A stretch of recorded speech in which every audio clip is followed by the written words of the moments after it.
బంగారం భారతీయుల భావోద్వేగంతో పాటు అత్యంత భద్రమైన పెట్టుబడిగా భావించే ఆస్తి. కానీ ఇప్పుడు అదే బంగారాన్ని పెద్ద ఎత్తున విక్రయిస్తున్నారు. ఇటీవల రికార్డు స్థాయికి చేరిన బంగారం ధరలు క్రమంగా తగ్గుతుండటంతో ఇంకా ధరలు పడిపోతాయి అనే అంచనాలతో పాత బంగారు ఆభరణాలను నగదుగా మార్చుకుంటున్నారు. దేశవ్యాప్తంగా గోల్డ్ సేల్ ఎందుకు జోరందుకుంది? అసలు ఈ ట్రెండ్ వెనుక కారణం ఏంటి?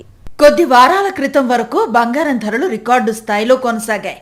అయితే ప్రస్తుతం ధరలు కొంత తగ్గుముఖం పట్టడంతో ఇంకా తగ్గేలోపే అమ్మేయటం మంచిది అనే ఆలోచనతో చాలా మంది తమ పాత బంగారు ఆభరణాలను విక్రయిస్తున్నారు. India bullion and jewellers association గణాంకాల ప్రకారం ఈ ఏడాది ఏప్రిల్ నుంచి జూన్ త్రైమాసికంలో దేశవ్యాప్తంగా దాదాపు 50 టన్నుల పాత బంగారాన్ని విక్రయించారు. గతేడాదితో పోలిస్తే ఇది 43% పెరుగుదల కావటం విశేషం. బంగారం ధరలు ₹1,40,000 స్థాయి నుంచి మరింత తగ్గి ₹1,20,000 వరకు వచ్చే అవకాశం ఉందని మార్కెట్లో ప్రచారం జరుగుతోంది. దీంతో ప్రస్తుతం ఉన్న అధిక ధరలకే విక్రయించి లాభాలను నగదుగా మార్చుకోవాలని చాలా మంది భావిస్తున్నారు. ఈ పరిణామం గోల్డ్ రీసైక్లింగ్ రంగానికి భారీ ఊపునిస్తోంది. ఇళ్లల్లో ఉపయోగించకుండా ఉండిపోయిన బంగారు ఆభరణాలు ఇప్పుడు అధికారిక రీసైక్లింగ్ కేంద్రాలకు చేరుతున్నాయి.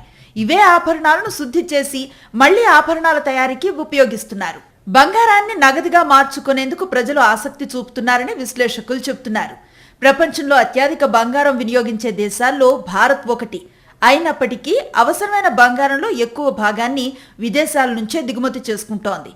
గత ఆర్థిక సంవత్సరంలోనే సుమారు $72.4 బిలియన్ విలువైన బంగారాన్ని భారత్ దిగుమతి చేసుకుంది.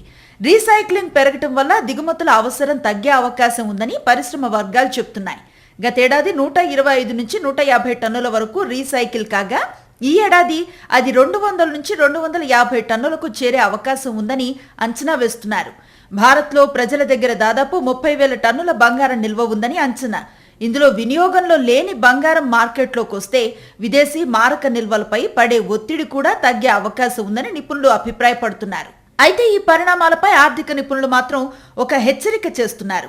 కేవలం ధరలు తగ్గుతున్నాయనే కారణంతో బంగారం విక్రయించవద్దని, వ్యక్తిగత ఆర్థిక అవసరాలు, దీర్ఘకాలిక పెట్టుబడి లక్ష్యాలను దృష్టిలో పెట్టుకుని నిర్ణయం తీసుకోవాలని సూచిస్తున్నారు.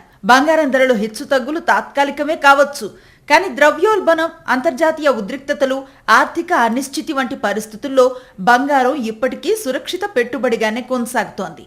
అందుకే అమ్మాలా ఉంచాలా అన్న నిర్ణయం మార్కెట్ భావోద్వేగాలతో కాకుండా వ్యక్తిగత అవసరాల ఆధారంగానే ఉండాలని నిపుణులు సూచిస్తున్నారు.